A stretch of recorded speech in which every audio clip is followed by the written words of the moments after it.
এক শহরে তিন বন্ধু পড়ত। তিনজনে খুব ভালো বন্ধু ছিল। ওর মধ্যে একজনের নাম পিঙ্কি ছিল, আরেকজনের নাম শুভম আর একজনের নাম রাহুল ছিল।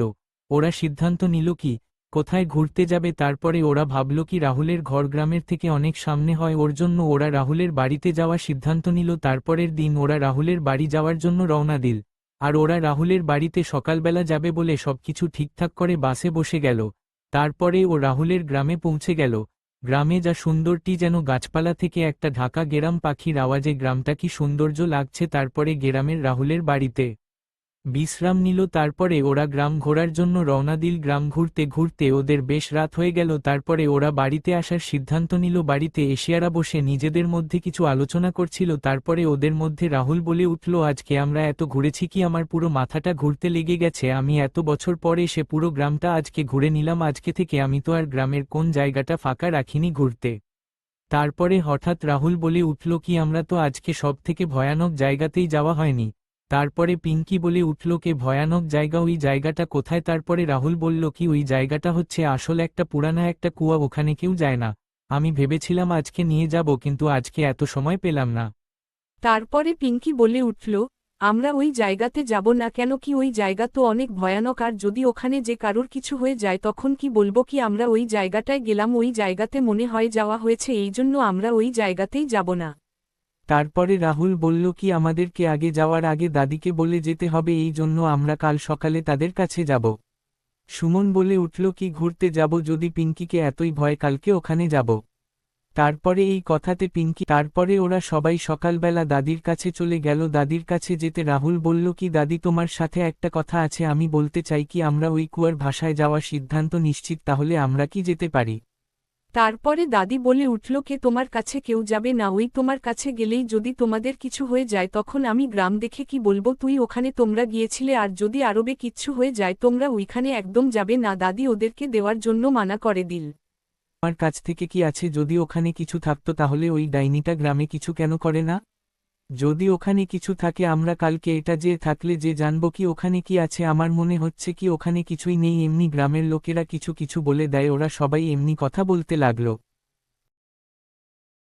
তারপরের সকালে ওরা সবাই কুয়ার কাছে যাওয়ার জন্য রওনা দিল। যেতে যেতে বলল কি আমরা যদি ওখানে যাই আর সত্যিই যদি ওখানে কিছু হয়ে যায় তারপরে কি করব। তারপরে ওরা তোমার কাছে পৌঁছে গেল। পৌঁছে যাওয়ার পর ওরা নিজেদের মতো কোনো রাস্তা ঘুরে দেখতে লাগলো। তারপরে হঠাৎ যেই পিঙ্কি কুমোর কাছে যেতে লাগলো তখনই ও অজ্ঞান হয়ে গেল। তারপরে ওকে বাড়িতে নিয়ে আসা হলো। তারপরে শুভম বলল ওকে নিয়ে যাওয়াটাই ভুল হয়েছে, যদি ওকে নিয়ে যে ওর কিছু হয়ে যায় এখন আমরা দাদিকে কি বলবো, কি আমরা ওই কুমার রাস্তায় গেছিলাম তারপরে দাদি আমাদেরকে কি বলবে। তারপরে দাদি বলল এইটা এই মেয়েটার কি হয়েছে, এই মেয়েটা এখানে শুয়ে আছে কেন, ওর কি কিছু হয়েছে, তোরা কি ওই তোমার পাশে গিয়েছিলিস। তারপরে আর দাদি কিছু বলল না। ওরা সবাই রুম দিয়ে বাইরে বের হয়ে গেল আর পিঙ্কি রুমে একা শুয়ে ছিল। তারপরে হঠাৎ পিঙ্কির চোখ খুলে গেল, আরও উঠে বসল। তারপরে ও দেখল নাকি ওর রুমে একটা বিল্ডিং বসে আছে আর ওর দিকে তাকিয়ে মিটমিট করে চোখ ফেলছে। তারপরে হঠাৎ পিঙ্কির রুমে আসার পরে শোভন পিঙ্কিকে চিল্লাতে লাগলো, বলল কি তুই ওখানে যে অজ্ঞান হয়ে গেলি, যদি তোর কিছু হয়ে যেত আমি আর কি বলতাম। তারপরে পিঙ্কির রুমে রাহুল এসেছিল, আসার পরে বলল তোরা এরকম করে লড়াই করিসনি। তারপরে শুভম বলল আমরা আর এখানে থাকব না, আমরা কালকে শহর পালাব। তারপরে সবাই সুমনের কোথায় তারপরের দিন শহর সিদ্ধান্ত নিল। তারপরের দিন ওরা সবাই শহর চলে গেল। শহরে আসার পর রাহুল আর শুভম আর পিঙ্কির মধ্যে কোন মিলটাল ছিল না। তারপরে একদিন রাহুল আর শুভম একটা ঘরে বসেছিল।